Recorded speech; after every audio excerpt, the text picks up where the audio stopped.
తెలంగాణ రాష్ట్ర ఎన్నికల commission municipal chairperson, vice chairperson ఎన్నికలపై స్పష్టత ఇచ్చింది. హైకోర్టు తీర్పు మేరకు కొత్త మార్గదర్శకాలు జారీ చేసింది.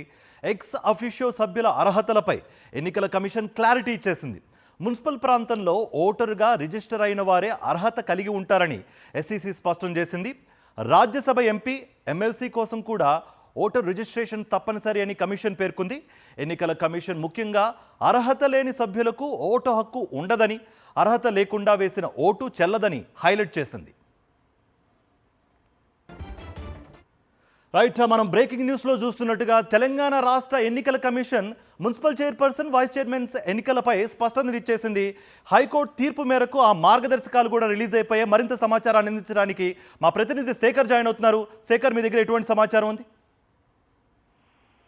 తెలంగాణ రాష్ట్రంలో మున్సిపల్ ఎన్నికలు ముగిశాయి, కౌంటింగ్ ముగిసింది. కానీ చైర్మన్ అట్లాగే మేయర్ ఎంపిక ఇంకా మిగిలే ఉంది. ఈ నెల 16వ తేదీన 12:30 మేయర్, చైర్మన్ ఎన్నిక ఉంటుంది. అట్లాగే డిప్యూటీ మేయర్, డిప్యూటీ చైర్మన్ ఎన్నిక నిర్వహించనున్నారు. ఇక ఈ రోజు దానికోసం, ఆ ఎన్నిక కోసం ఎక్స్ అఫిషియో మెంబర్స్ రిజిస్ట్రేషన్ చివరి రోజు. ఈ చివరి రోజు కావడంతో స్టేట్ ఎలక్షన్ కమిషన్ ఒక కీలకమైనటువంటి సర్క్యులర్ ను జారీ చేసింది. మున్సిపల్ చైర్పర్సన్, వైస్ చైర్మన్ తో పాటు మేయర్, డిప్యూటీ మేయర్ కు సంబంధించినటువంటి ఎన్నికకు హైకోర్టు తీర్పును లింక్ చేస్తూ ఒక కీలకమైనటువంటి ఉత్తర్వులు జారీ చేసింది.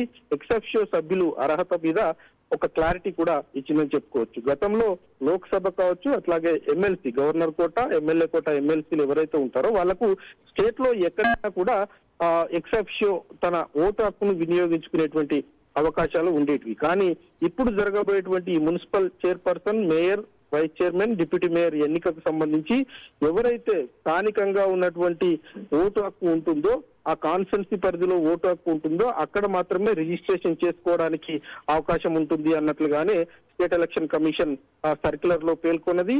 అక్కడ గనక ఓటు హక్కు లేకపోతే ఆ సభ్యుని యొక్క ఓటు ఉండదు. అదే విధంగా అర్హత లేకుండా ఓటు వేసినా కూడా ఓటు చెల్లదని ఎలక్షన్ కమిషన్ హెచ్చరిక జారీ చేసినటువంటి పరిస్థితుల్లో అర్హత లేని వ్యక్తిని ఆ సభ్యుడిగా కూడా పరిగణలోకి తీసుకోమని చెప్పింది. ఈ అంశాలన్నింటినీ క్రోడీకరించి జిల్లా కలెక్టర్లు, రిటర్నింగ్ అధికారులు మొత్తం జిల్లాల వారీగా సర్క్యులర్లు జారీ చేయాలి, అన్ని రాజకీయ పార్టీలకు తెలియజేయాలని ఆదేశించినటువంటి పరిస్థితి. మరి దీని మీద ఆయా రాజకీయ పార్టీలు ఎలా స్పందిస్తాయన్నది చూడాల్సి ఉంటుంది. ఎందుకంటే తెలంగాణ రాష్ట్రంలో దాదాపు 30 నుంచి 33 మున్సిపల్లకు సంబంధించి హంగు ఏర్పడింది. ఎక్సెప్షియో ఓట్ అనేది చాలా కీలకంగా మారింది అని చెప్పుకోవచ్చు. మరి ఈ సందర్భంలో రాజ్యసభ సభ్యులకు కావచ్చు, ఎమ్మెల్సీ కోట, అట్లా గవర్నర్ కోట, అదేవిధంగా ఎమ్మెల్యే కోట ఎమ్మెల్సీలు ఎవరైతే ఉన్నారో వాళ్ళ ఓటుకు సంబంధించి కొంత సందిగ్ధత ఏర్పడిందని చెప్పుకోవచ్చు. దీని మీద ఆయా రాజకీయ పార్టీలు ఎలా స్పందిస్తాయి, ఏ రకంగా ముందుకు వెళ్తాయన్నది చూడాల్సి ఉంటుంది sir. Right Shekhar, thank you.